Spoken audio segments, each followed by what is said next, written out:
Superhero Talk Show. I am, of course, Brad West with Mr. Greg Burrow from Dragons Are Comic and Fantasy, and of course, Ms. Anastasia Anderson. This week we are talking about Venom and, by extension, Carnage. Venom 2, There Be Carnage is coming out, and we're going to be watching that, reviewing it at the end of the week, so make sure you're catching in for that. Spoilers ahead. Keep an eye out. In the meantime, on the road to Carnage, we're going to talk about Carnage today.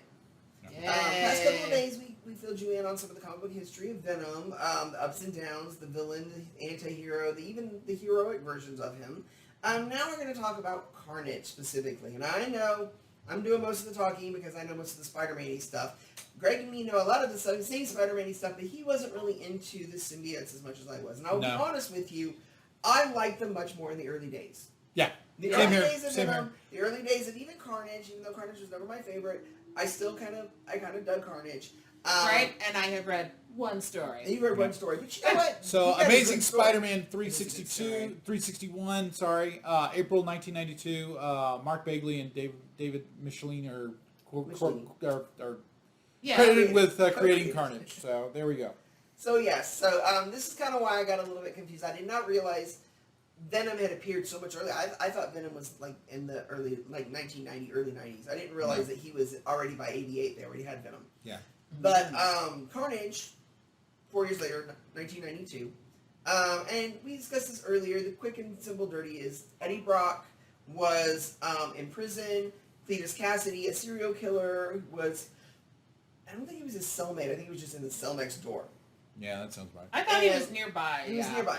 And the Venom symbiote, who was, for lack of a better word, pregnant, they produced asexually, apparently, in some manner, came to find Eddie in prison and help him escape, and in the course of doing so, left behind the little baby symbiote that merged with Cletus Cassidy. Like I said, the comedy writes itself. I know, right? And a lot of this, I kind of see where they're going with it in the movie, and I understand why they're making it slightly different. But at the same time, it was my whole Venom without Spider-Man thing from the first movie to begin with. I'm kind of like, you're missing a lot of the setup. We're just jumping right to the punchline. Well, I think we all agree it's basically Sony with a cash grab. Yeah. Because they're not really interested in the character. They're interested in the money they can make from the character. And the merchandise and stuff like that. Yeah. If they were wanting to do it right, they would have worked with Marvel and asked them to do Secret Wars first as an Avengers movie, and then have Spider-Man get the black costume. Then after that, they would have done a Spider-Man movie with him in the black costume for the first 2/3, and then the last third is him trying to get rid of the costume. Well, then the third movie would have been... I completely agree. Same thing with the Sam Raimi movie. They should have, the end of it, him gotten rid of it and not brought... Well, with the Sam Raimi movie... What happened is that... Javier. He basically demanded that Venom be in that film because he was not supposed to be. And that's why we got shortchanged with Sandman, because Sandman's story was supposed to be a lot bigger. And the whole point of that movie was supposed to be the closure of the Green Goblin arc. Right. And because the first 3 movies were supposed to be this arc for Green Goblin. And so they truncated that just to get Venom in there and to have to deal with the black costume. And it was a mess. And I think everybody can agree it was a mess. And it wasn't Sam Raimi's fault at all. No, it was not at all. He did not know Venom very well. He had already gotten out of reading Spider-Man before Venom came in. Well, he was more into the classic really villains, which is classics, why those villains really popped, because he really, really knew those villains, and he loved those villains, and so it was a shame that they forced it to happen the way that they did, and I wish that. Specifically, I think that this is a lesson that Hollywood still hasn't learned, that they need to learn. If you hire somebody to do a film, let them do the film. Yeah. Sam Raimi, if they had left him alone, he would have produced a Spider-Man 3 that would have been amazing, and a Spider-Man 4. If they had left Zack Snyder alone we would have gotten a better film. We wouldn't have gotten the Snyder cut, but we would have gotten a better. Yeah, we would have gotten a better film. Yeah. I do think that maybe it would have been a better film, honestly, because I think that if they were still there, they could have forced them to cut down some of that, where we would have lost a lot of the slow-mo stuff and a lot of the stuff that, that was basically art that didn't need to be a part of the story. Right. Mm-hmm. Another thing I just occurred to me that I'm surprised that Marvel didn't try doing was the the whole X-Men ban. Yeah. Because for those of you that don't know at home or hadn't heard us talk about it on the show before, during the time that Fox owned the X-Men and Fantastic Four properties, Marvel had gotten tired of them merchandising, basically selling the merchandise based on the comic books so that they would get a bigger cut of the profit out of the merchandising that belonged to the movie. Now, it might not make more sense, but basically here's what it comes down to, is that, say, Fox was producing these movies, and they knew that kind of what drove them was the merchandising and the tie-ins. And so, rather than them having to come up with new art and new products and new things based on the movies, they would just use existing art and stuff from Marvel. And so Marvel, in a way to kind of try and push them out, in an attempt to discourage them from writing their merchandising coattails, stopped producing merchandising based on the comic books. Yeah. They reduced they literally had an X-Men ban. All of their action figure licenses that they had, all the companies that they were working with, all of the T-shirts, all of the mugs and everything, they said, for the foreseeable future, we don't want any X-Men on any T-shirts. We won't want no. They actually canceled the Fantastic Four comic book. For the first time ever in the entire history of the Fantastic Four, it went for a couple of years without being printed at all, just in an attempt to discourage this from Fox. And I think that it's kind of, we were talking about Venom and Carnage being the popular characters that they are, that would have probably been a great thing, now, to kind of discourage that. Because that's what they're doing. Yeah. They're running off of the popularity of the characters. If Marvel were to kind of scale back on those, rather than we get the King in Black and they've gone absolutely bonkers. Funko has hundreds of characters coming out that are Venom symbiote variations of just the pop vinyls and stuff. I'm so sick of seeing symbiote Iron Man and symbiote Squirrel Girl and symbiote random person on the street. I don't care. It's annoying. And I think that's what Sony's doing. They're going, this advertising, all these action figures are advertising our movie. All these T-shirts are advertising our movie. Yeah. And we don't have to spend the money on that licensing because Marvel's doing it for us, Yeah. So I'm actually surprised that they didn't do that. Now they can't do it with everything. Part of it may be because Sony and Marvel are working together to have Spider-Man in the MCU. Maybe that's part of their agreement. And so part of the agreement is that they will allow Sony to keep on doing that.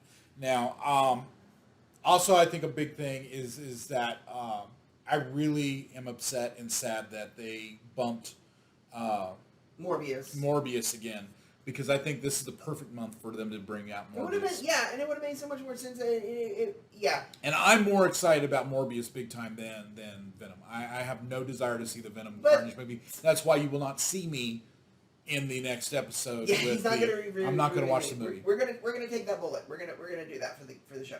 So, anyway, going back to Carnage. Yeah, going back to Carnage. Sorry for half of you who thought this was going to be a Carnage episode. Right. This is a Carnage episode. One of the things that I find the most amusing, being on it both have found it quite hilarious, is they're trying to tout this as some triumphant. This is a big deal for Woody Harrelson. Woody Harrelson and his amazing new role. And we're exploring his acting chops. Oh, even we're though getting to see. He's literally playing himself. So, for the fun thing about Cletus Cassidy, he was literally inspired. The character of Cletus Cassidy was inspired by Woody Harrelson's character in Natural Born Killers. He is literally just the kid from Natural Born Killers. He is just the kid from Natural Born Killers as a supervillain. They're like, gently aged up. What if we took this guy who's this unconscionable, crazy-ass dude, and gave him superpowers, and that's what we got, right? And so, very much in a life imitates art kind of thing, just like Samuel L. Jackson, who in the ultimate Marvel universe, they're like, we're going to make this new version of Nick Fury. Let's modernize him. Let's model him after Samuel L. Jackson. Right. And then we come in, we're going to do the movie. It's like, well, we obviously can't do the David Hasselhoff version because that fell flat. Why don't we do the black one? Right, So he's already there. Who do we get to play the Black Nick Fury? I know. Let's get Samuel L. Jackson. Right, who will literally do anything. Right. It's like that's the thing with Woody Harrelson. At this point, he just does stuff. So basically, Woody Harrelson is playing a character based on a character played by Woody Harrelson. Yes, and it's like, and yes, Cletus Cassidy he's a serial killer. He's just a serial killer who happens to get a symbiote. It's like, a symbiote. But the difference is, which was their original thought, instead of it kind of just happening by circumstance, which this isn't a spoiler, it's in the trailer. Yeah. He's trying to do the ram crazy, and he grabs his hand and bites it, even though I'm still like, that was a lot to process, right. Because I'm like, you have venom in you, how's your reaction time that slow? Right. The guy managed to grab your hand and bite it enough to draw blood. This is Venom without Spider-Man's powers. You gotta remember, that's one of the reasons I don't like Venom without Spider-Man. Even then, his reaction time to pull away should have been. He doesn't have the spider sense, he doesn't have the web And the slinging. strength. Yeah. Yeah, there's... Even if he could have pulled Cassie right through that. Right. Yeah. He still has super strength. I don't know. Now, But yeah, he bites his hand. He's like, "Where?" and he bites his hand, and that's how he gets Carnage. I'm actually really hoping that they do something more with the character of Shriek. Now, really big. She is going to be cooler than he is. I really hope he. One of the biggest story in Carnage history was Maximum Carnage. This is one of the largest crossovers with all of the Spider-Man books, and it crossed over into actually several other books too. And this was Carnage's I don't know, Thelma and Louise. He goes on this cross-country killing spree that Peter has to stop, or Spider-Man has to stop him. This is where Spider-Man and Venom team up. This is where you get a true heroic Venom. I think this is actually what leads to the truce, was that they work together to take down Carnage. And but he finds this crazy mutant who has powers of sound named Shriek, who's in Ravencroft Asylum with him. And she has kind of like a Harley Quinn kind of obsession, where she's like in love with him, even though she is, even though he's obviously using her. Literally natural-born killers. And yeah, exactly. So literally natural-born I'm killers. actually kind of shocked that Juliette Lewis isn't in the new movie, because that would have just been. You want to talk about bringing it full circle, right? She may have said no. She probably have the good sense to say no. It's like, I like who they cast. Yes, I do. I like what I've seen from it so far. Or it may have been too on the nose. Yeah, maybe a little. I don't know. And for the first time ever, it's prompted them to make a Shriek action figure. They've never ever done Shriek as an action figure. Marvel Legends has got a Shriek action figure. It's the comic book version. Oh. So I'm like, that's cool looking. And so I'm actually kind of just throwing that out there. I don't know if anybody cares but me. But yes, so Maximum Carnage was really kind of neat. And we're going to be talking about clones next month. One of my favorite side clones, the Jackal, who is the scientist who created the Spider-Man clones, actually cloned himself. And in the process of doing so, was trying to get his clone powers. Well, the clone that he had created went wrong, to the degree it became this floating corpse thing that had it called Carry-On. So Carry-On is locked up in Ravencroft Asylum. Well, another sort of clone thing, wasn't the original Infinity Gauntlet, it was the original Infinity War. In the Infinity War story, the actual bad guy from that was not Thanos, it was Magus. Magus was an evil version of Adam Warlock. The Magus goes to this planet, this primordial planet, and he uses the powers of the stones to take this primordial life and make clones of all the Marvel superheroes and send them to Earth to fight them as his advanced guard. Well, they managed to just defeat all of them, except Peter, when he defeated his doppelganger, who became the only doppelganger. The Demogoblin, the demon-possessed hobgoblin, took the primordial clone thing to hell with him and saved it. So that when everything was said and done and they had reversed all of the effects of the Infinity War and everything, he brought it back. So this alien clone doppelganger, which I always thought was a really cool looking character. It's a really cool looking version of Spider-Man to me. Had this like unformed brain, and Shriek, being the crazy person that she was, decided, oh, Carnage is my husband, and we're going to go and have this wonderful life together, and we're going to build a family, and we need kids. So let's get this flying corpse clone and this alien hell clone, and there are babies. Sure.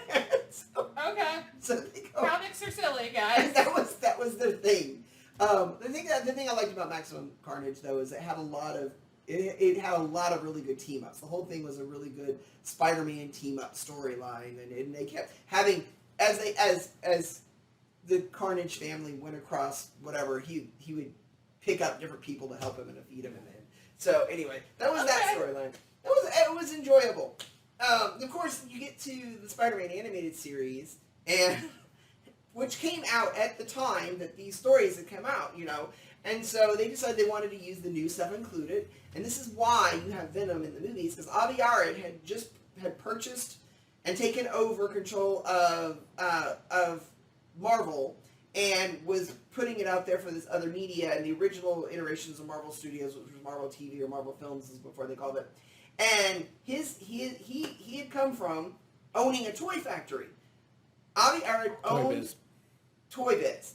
And when he took over Marvel, he saw Marvel as like a He-Man thing. He wanted to just make toys, and so he pushed the writers of both the X-Men animated series and especially the Spider-Man animated series. And the writers did not appreciate it. You can read all kinds of interviews with the various writers from the Spider-Man animated series. He's like, he wanted a new character in every single episode because he wanted to have a new action figure to push. So he had a new That's great in theory, but it's like you got to make comics of that. It had good and bad. Because the good part of it was you actually got a lot of Marvel characters that you would have never seen in animation before. They got a chance. It was like Blade made it in the animated series. In fact, the version of Blade that was created in the animated series introduced Whistler. Whistler was not from the comics. So that version of Blade actually inspired the movie version. That with the Wesley Snipes version and everything. So we got some good stuff. Yes, Chris Christopherson plays Whistler, who's not from the comic books.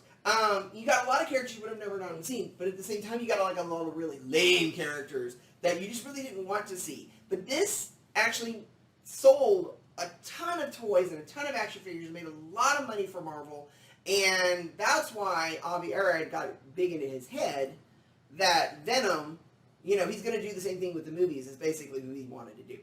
However, Venom in the cartoon played okay.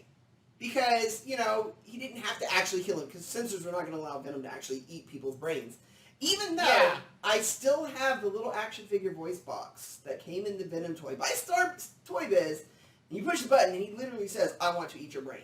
Like, kind of Venom. Well, yeah, it sounds cute in theory because it's spoopy. It's spoopy, right? But as long as he's not actually doing it, like, I could see a child me being like, haha, that's cute. I want to eat your brains. Yeah, I play that over and over again. It just amuses me to no end. Yeah. But Carnage, however, his name is Carnage. It gets gross, man. And so it's like having the cartoon version of Carnage who can't actually kill anybody. Right. Well, and how did they handle the serial killer aspect of it? Were they just like, we're not going to bring it up? They never address it. He's crazy. And he gets the symbiote and he takes control of it. And it's that's fine and everything. And I think if I remember, because I've watched it recently, Doctor Strange, they brought Doctor Strange into it. Baron Mordo was trying to bring Dormammu from the Dark Dimension. Okay. But it didn't have enough soul energy. So Dormammu imbued Carnage with the ability to absorb people's souls. So rather than killing them, he was just like taking their souls out, and they were all unconscious. And by the end, when they defeated Carnage, everybody woke up. Right, everyone was fine. Everybody was fine. But there was no blood. There was absolutely no carnage. Right? It's one of those characters. It's a fun tale of one of those characters that you see in a child's thing, and you're like, that doesn't need to be there. That doesn't need to be there at all. No. But because he was popular and they wanted to sell the toys, you know. Right? Because by horror contrast, like if you're a horror person, this stuff can be a lot of fun. It's like in the main story that I told you, I read one story. That was it. And it's called The One Who Got Away. And it is literally, if you've seen Alien, it's basically Alien, but with a giant murdering symbiote instead. It's like, yeah, it's like he's trying to pursue the one person he didn't kill on his serial killer spree. Like, within the first 10 pages, like, he gets super mad, and he's sitting in a diner being crazy, and he sees the news that, like, the person he did not kill during one of his biggest killing sprees is, like, alive, and is like, haha, psych, and he murders the entire diner. Like, not even actively, he just rages out, and the big splash page you see is just, he has murdered everybody. Yeah. It's like, and once he tries to go after her, so the attempt to capture him goes wrong, and now Carnage is running through the mines, and people have to go capture him. And so it's these trained soldiers trying to go in and catch him, and he is murdering every single one of them. Like, it's one of those, I mean, there are moments where you do have to dwell on it, but it is actually a really exciting story. Like, if you like horror, you'll like this story. And, you know, and Carnage has his place. There have been stories with Carnage in them, and with the horror, and he's strongest when he's scary to me. And I don't really like Carnage stories, so anything that he's independent, of Spider-Man. I like it when, I did enjoy all the lead up to King in Black. I haven't finished King in Black because I've had a lot on my plate. I'm sorry, guys. We're going to talk about that later. But it also just looks long. But also, you got to read the Black Cat King in Black because it's freaking amazing. I think yes, it's we issues. will before good. we wrap up on the symbiotes, and we go through like all the symbiotes, just independent of Venom and Carnage. I will finish up King of, but it does start off with Carnage has discovered that there's little teeny tiny bits of residue of symbiote still left. Anybody who's ever been a host to a symbiote still has a little bit of the symbiote in them, and he goes on a quest to absorb that to get more powerful. And he starts digging up. He digs up Eddie's ex-wife because, like I said, she had the symbiote for a minute. He even digs up Angel Fortunato, and he's like digging up all these people, and he's pulling these last remnants, and then he starts going after, like I said, everybody at some point or another now has had that stupid suit on them. So he goes after the Avengers and starts going after them and everything. So that one's kind of interesting because you got your stalker kind of thing. My favorite stories, I guess, and me and Greg kind of tend to not like the super dark stuff, and I loved this story, and it sounds silly, but it is. But it was called Minimum Carnage. So Maximum Carnage was the biggest story there. They were playing off the name of Minimum Carnage. Minimum Carnage, if you can find it and read it, it's really cool because it's a crossover series, and it's got Scarlet Spider in it, the second Scarlet Spider King, and Agent Venom, and it's really funny because basically they end up in the quantum realm, chasing Carnage through the quantum realm. Sure. And so, hence minimum, because they're all shrunk down and everything.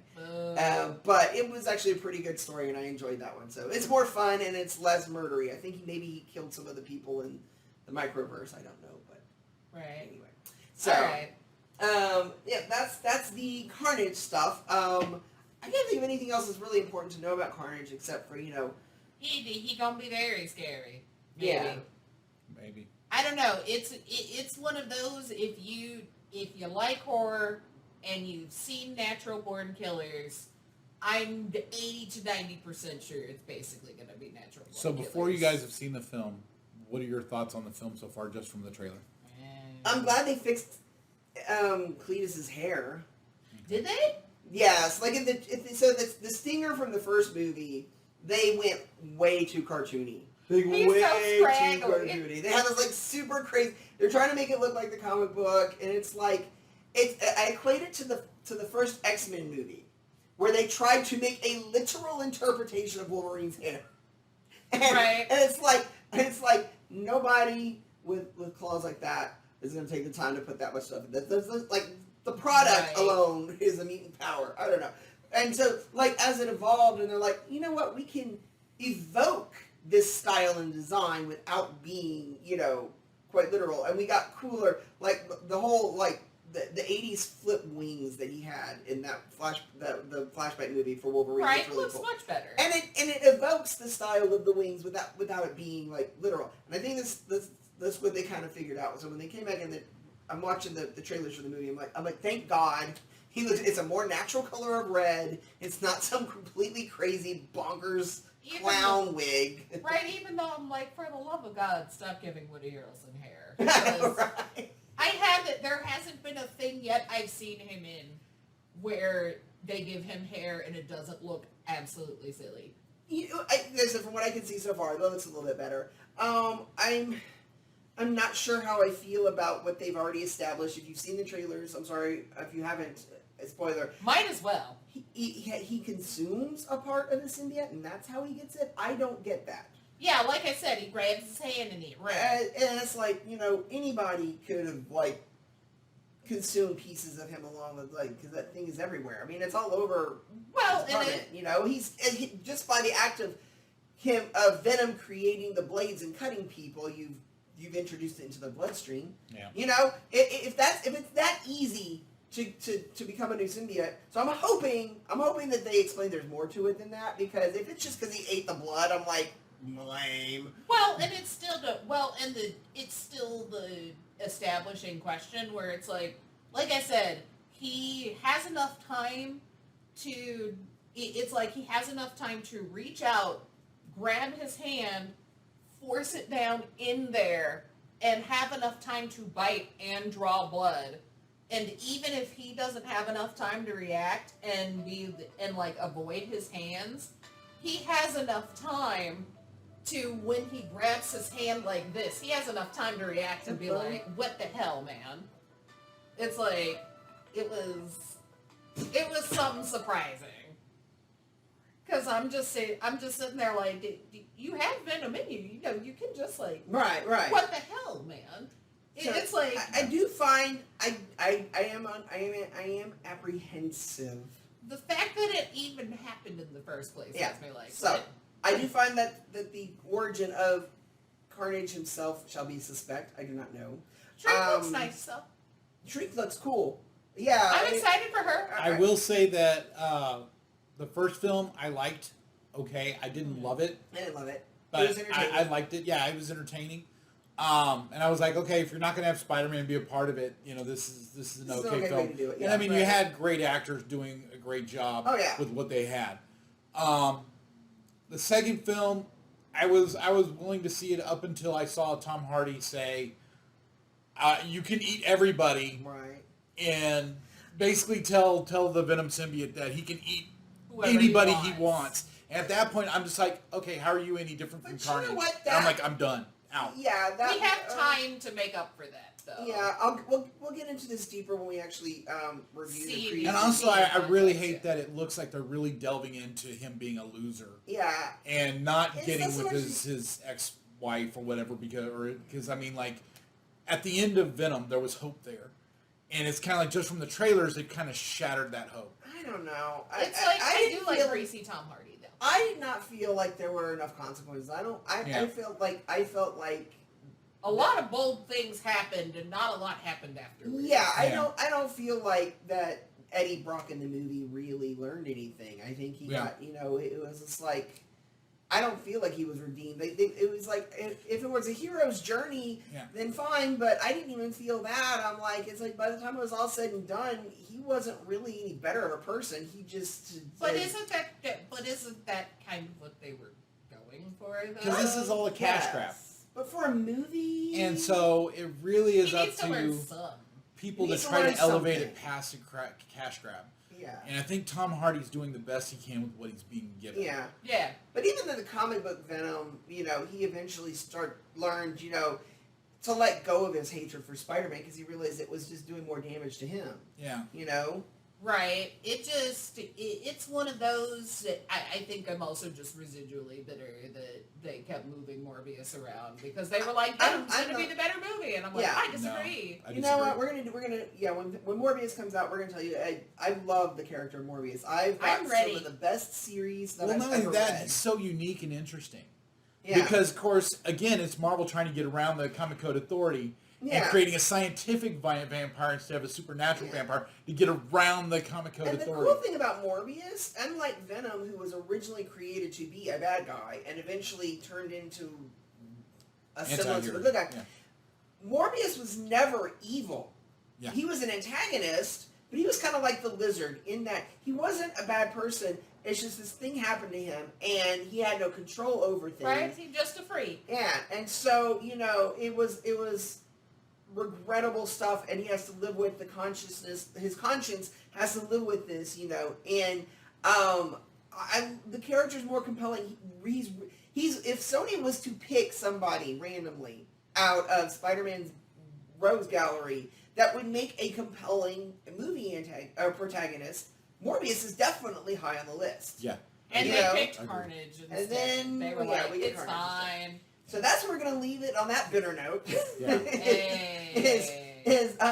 We're all not in the best headspace for Venom 2, but you know what? We'll go see it anyway. We're going to go see it. Because we love you guys. I absolutely won't. Greg will not watch it. Unless you guys tell me I have to see it. You know what? And even Who then. knows? Who knows? We may go watch this movie, and it might just blow our minds, and we're going to be like, wow. You know what? Honestly, I hope so. I hope they prove me wrong.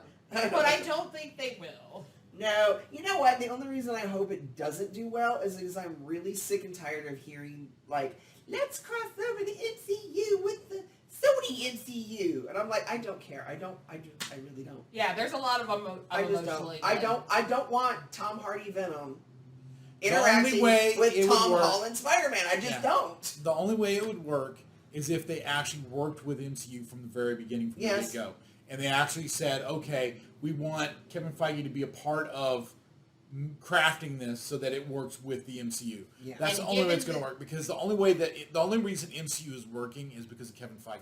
I know, and Sony wants to have their cake and eat it too, and historically not. And Venom is the core of this. It has historically not gone well for Sony. So. All right. Well, we love you. Like, subscribe, follow. Go to BradsRayWeb.com. Check us out on Kaiju Lives Media. And tomorrow you get to hear them talk about the movie. And then there will be spoilers. All right. We love you. See you later. All right, bye-bye.